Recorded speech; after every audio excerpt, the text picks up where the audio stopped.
house, BJ Stachio. Thank you very much, Eric, but I still need an umbrella anyway. Henry, thank you for being on our show today. Todd, nice to see you again. Yes. Henry, our first question is, would you mind describing for us what you do?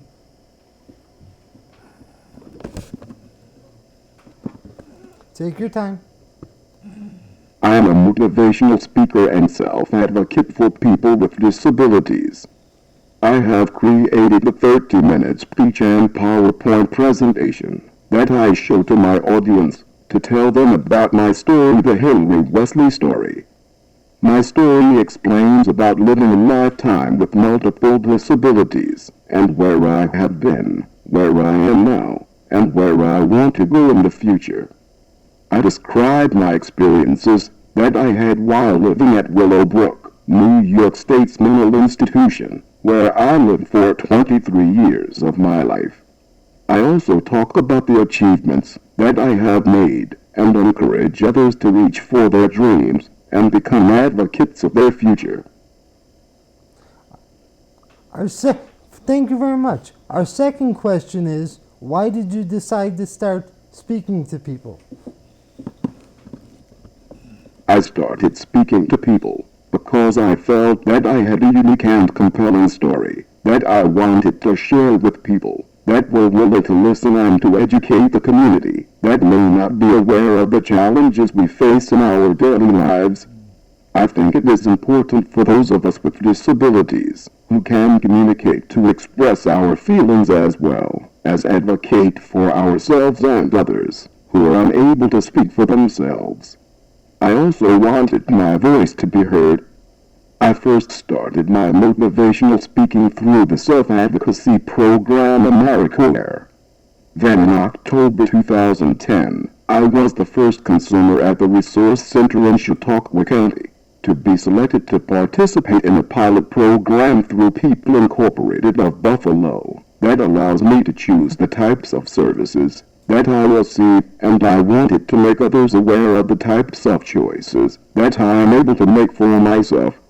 In this program, I have been able to hire a self-determination assistant, Diablos, to help me work on my presentation and PowerPoint, and accompany me to share my story to various organizations throughout Western New York. I am also an employee of the Resource Center, where I assist in training their new employees by presenting my story to them. I love what I do, and it has been a very rewarding experience, and one that I am very proud of. Are you ready for question number 3? Who is your target audience that you speak to?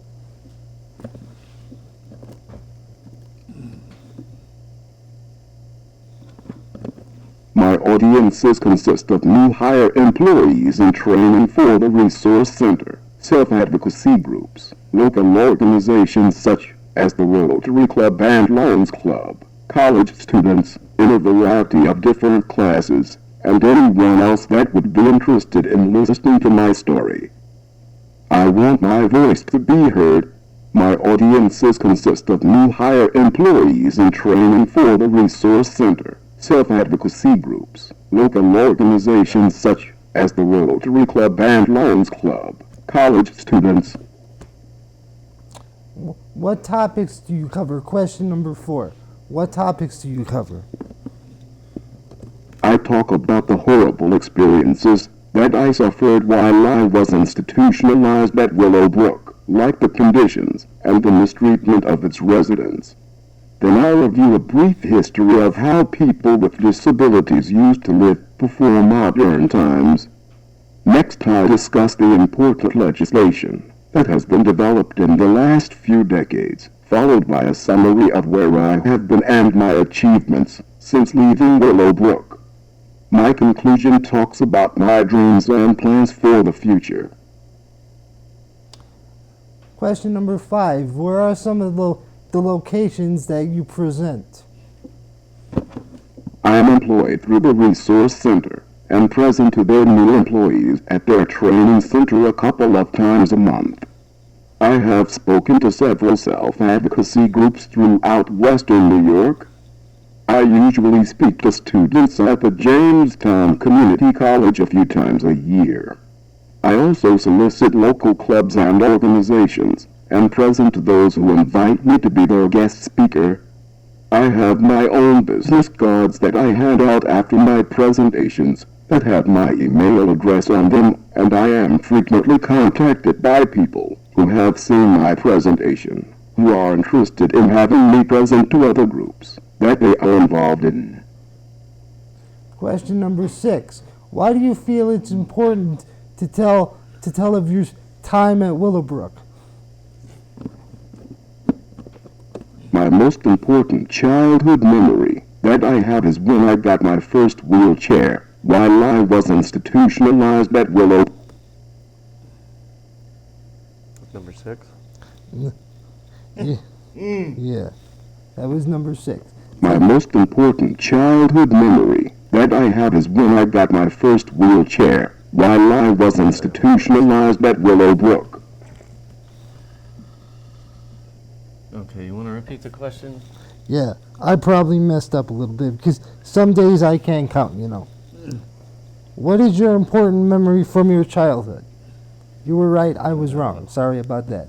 I think I need your device. My most important childhood memory that I have is when I got my first wheelchair while I was institutionalized at Willowbrook. I did not have my own wheelchair until I was 12 years old, so I could not move about freely. My wheelchair gave me my own independence, and it allowed me to move around where I wanted to within the facility.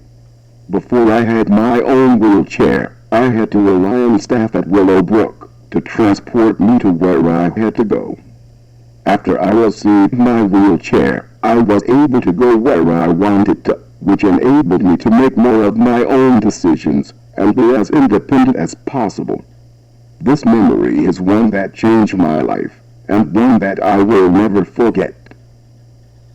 Is there anything important you would like to tell our audience about your time at Willowbrook?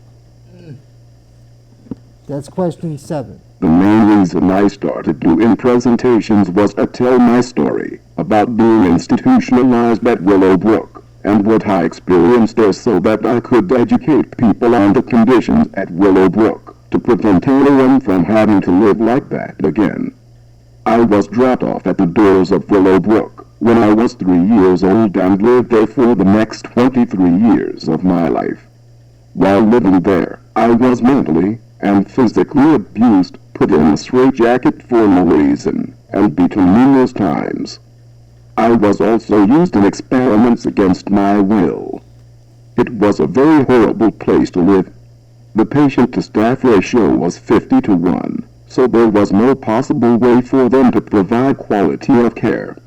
Willowbrook was closed down in 1972 for its poor living conditions as well as the mistreatment of its residents. I tell this story so that hopefully we learn from the mistakes of our past and avoid them in the future, so that a place like Willowbrook will never happen again. Henry, this is question number 8. Would you mind? Now, your wife is in the audience, correct? Would you mind telling us a little bit about what it's like being married? And be careful how you answer this one.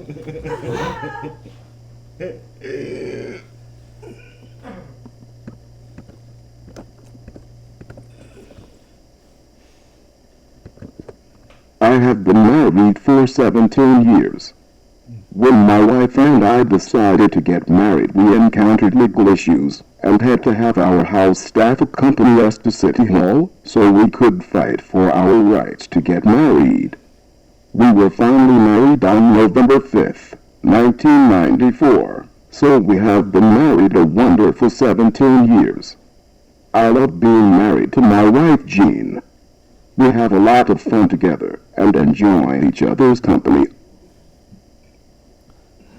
That's very good. Would you mind telling us about where you live? This is question number 9. I live in a 4-bedroom residential home in the city in Jamestown, New York. Me and my wife share a bedroom together, and the other 3 residents that live with us have their own bedrooms. I like where I am living now, better than the Busty Group home, where I used to live and the institutions that I lived in before Busty, because it is more of a family setting there. The house that I live in now is just like living in a regular house except that it is handicap accessible, and we have support staff there around the clock to assist us with our needs. I really like it there, and I have more freedom than I ever had at any of the other places that I lived. Thank you. Question 10. What are your thoughts about self-advocacy?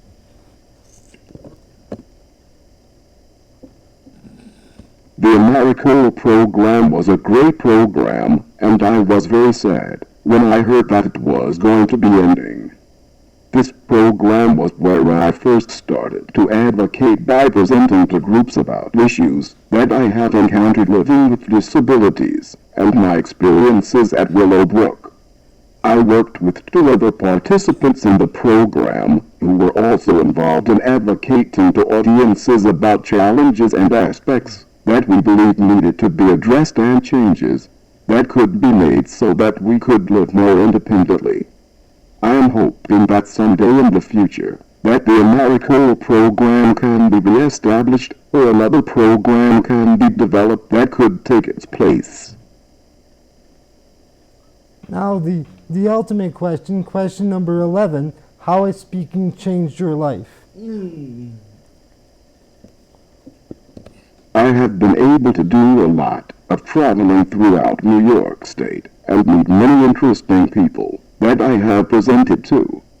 Speaking has given me the opportunity to help inspire people and show them it is possible to follow your dreams and that changes can be made to problems in our lives if our voices come together in addressing them. I also believe that I have changed the way many people look at others that have disabilities and how they can help them instead of hindering them. Educating the community is one of our most important goals that we can accomplish, so as a group we can all be advocates for each other and teachers for the people that are not familiar with our population. Henry, you mind if I ask Todd a few questions? And I'm sure he'll say nice things about you. I hope. Todd, did Henry go through an interview process with you? Yes, he did. I actually had to sit down with him and some of his circle of support people and have them ask me some questions and have Henry give the okay before they would end up hiring me and going through the hiring process. So it was totally up to Henry whether he hired me or not. So Henry hired you through a program called Consolidated Supported Services, is that correct? Yes. And how is it working for Henry? I'm just curious. Knowing Henry is probably a good time. It's fun, but he's a slave driver. He's always got the whip out. We're always busy. I'm actually pretty free to do whatever Henry wants to do, but it seems like we do a lot more work than play because he's a very, very busy with his speaking engagements and keeping up on contacting the different people that want him to come and speak, and also to make arrangements for transportation. And then he's also busy in his other services that he has too, so we have to try to work around that so he can get the most out of his services that he gets. Now, you only work with Henry a couple days a week, correct? Yes, I work with him 2 days a week. Oh, 2 days a week. Thank you for reminding Todd, so he didn't forget. Unless there are days where he has trainings in the afternoons, or of course today, where he has presentation engagements where they're not on the typical day that I work, then it becomes more hours that he gets me to work with him and take him to his presentations. So I've been to a few of Henry's presentations. You assist him in working the PowerPoint presentation. Is he a slave driver when it comes to that too? Oh, he knows what he wants. I'm mainly there to transport him and to help set up his Dynavox, which of course he needs for his PowerPoint. His speech is all programmed into that, and then he also has a PowerPoint to accompany that, and I go through the visuals with that while he's playing his different sequences of his presentation through his Dynavox. I'm just curious, Todd, do you remind people to be patient when Henry is using his Dynavox, and if they have any questions to ask him, not you? Sometimes I have to remind people that they're asking him the questions. I don't really have to remind them about being patient because they can see that he's determined to answer the questions once he's asked. And he does a good job at either using his Dynavox or actually gesturing or other ways of being able to explain himself. He does really well. So, does Henry get paid for the presentations he does? Yes, you do. Sometimes. Does Todd get a cut? Sometimes he does. We would like to see him start getting paid for most of his presentations, because then that'll allow him to be able to expand his electronic equipment. Over the summer, he ended up being able to purchase a laptop so that he could be self-contained on his presentations. He had a projector donated, but unfortunately in his plan he's not allowed to buy the durable equipment. So that allows him to, if he were to get paid, to have some money to put towards his presentations for such things as brochures and business card printing and anything else that arises.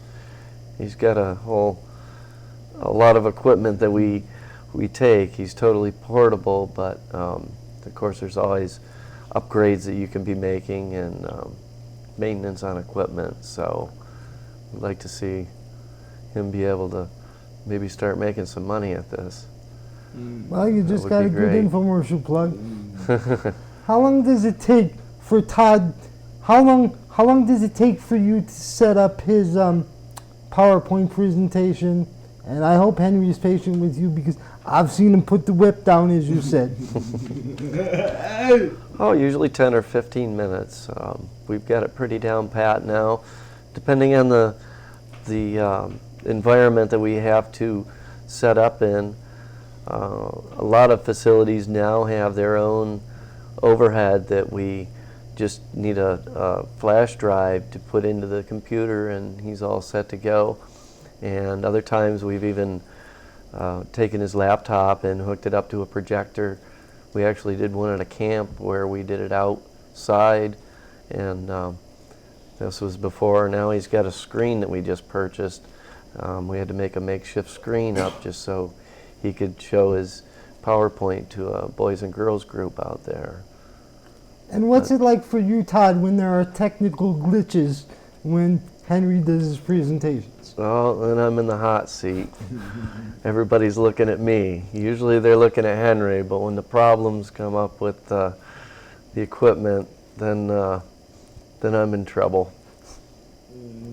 So you help Henry do nighttime presentations too, not just in the daytime, correct? Yes, yes. Who would you like to see in the future Henry present to, if you had any thoughts on who you would like to see? I know Henry has his thoughts, but who would you like to see? I would like to see maybe parts of government, maybe city councils or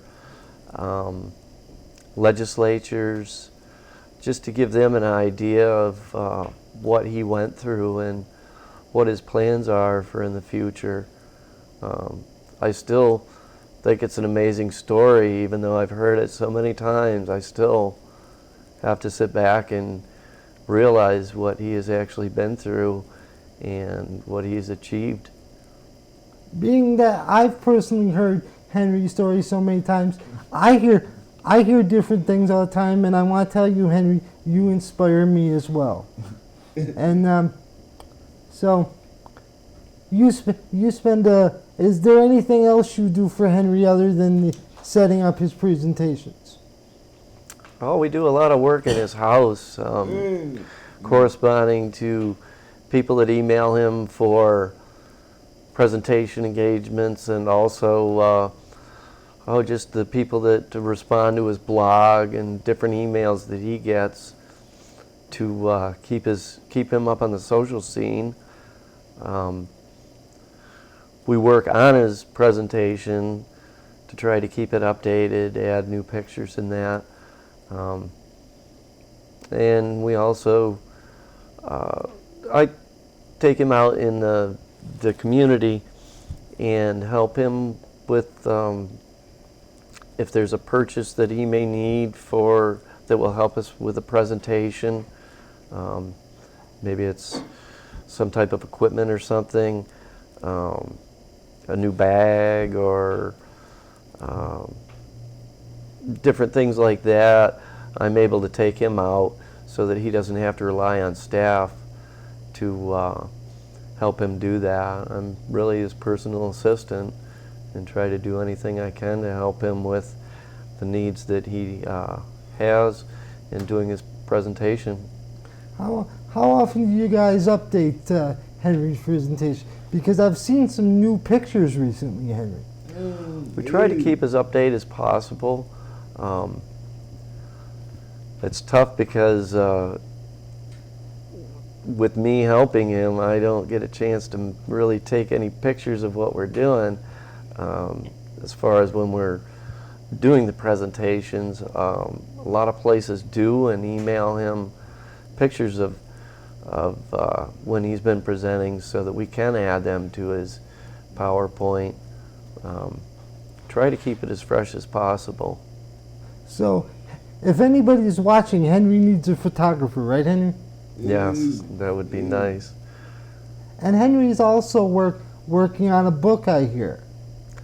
Yes, he recently hired a media consultant that also is a DSP at his house, so that works out well. But he works a couple of hours a week with Henry, trying to work on his book. And now I understand they have an outline, and they've started to write the actual text in it now that they have an outline of what areas they're going to cover throughout Henry's life.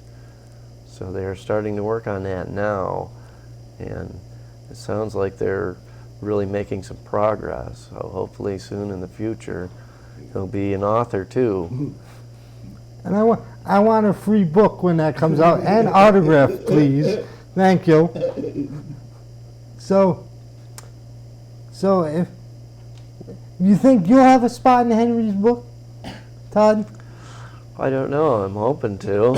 I hope it's good. I hope it's not anything bad.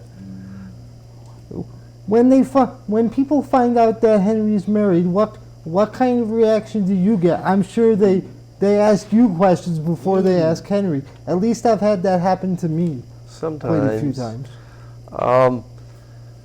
Somewhat surprised is my way of explaining it, which now that I think of when Henry went down to get married, what happened to him actually to try to go through that, because back when he did that, it was 1994, I guess nobody really had tried to do that, so there were a lot of questions as to how they would be able to pursue that without anybody trying to go through the legal actions to set a path for him to follow. It's hard for somebody to go into that. That's kind of uncharted territory back then. And even nowadays, people don't really realize that people like Henry do end up getting married, and they do have wives and husbands. They just are astonished at him being married and having a wife. Henry, I'd like to say thank you for myself and my wife Amber. Obviously, you were a trailblazer in helping people with disabilities understand that it's okay to be married. And I have a question for you, Todd. And does Henry keep his room clean? And does his wife get on him about that? Because I'd like to know somebody else does too. Oh, his room's pretty clean, but he doesn't really have a choice because that's our workshop. That's where we spend most of our time, where his computer is. So he's got to have a clean pathway for us to both get in there and type away and check his emails and update his blog. A whole lot of work is being done in the back corner of his house where his computer is. So Henry has a blog. Do you help him put in the information, or does Henry, you do that all on your own, Henry, right? We somewhat try to share the task. I try every week to have Henry update it with any recent activities that he's done. His last one was actually that he was coming up here and he was going to film this, and then we have to fill in people as to when that's going to be broadcast, or if they want to borrow his copy so we can get his word out. Well, be sure you say nice things about me, Henry, okay? make me look good. And Henry, you have presented at self-advocacy conferences before. Yes, several of them over the summer. Several, and you guys hopefully will be presenting at one soon, right? Yes, I believe our next one is at the Transit Road Dayhab. Mm-hmm. I'm not sure. I think that is for training actually, but hopefully he can also have it for the group there also.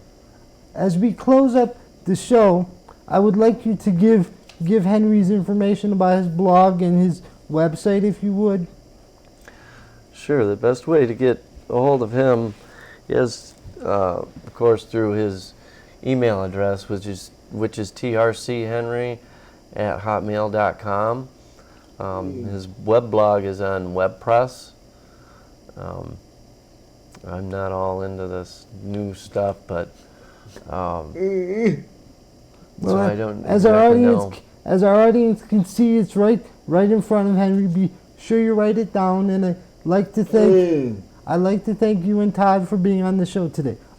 Henry's probably going to tell me to be quiet now, but I would like to remind everybody to please be patient when somebody is using a communication device, because obviously they have a lot of things to say. I would like to thank you and Todd again, Henry. Well, thank you for having us. Yeah, I hope to have you on the show again soon with some updates. Yeah, that would be great.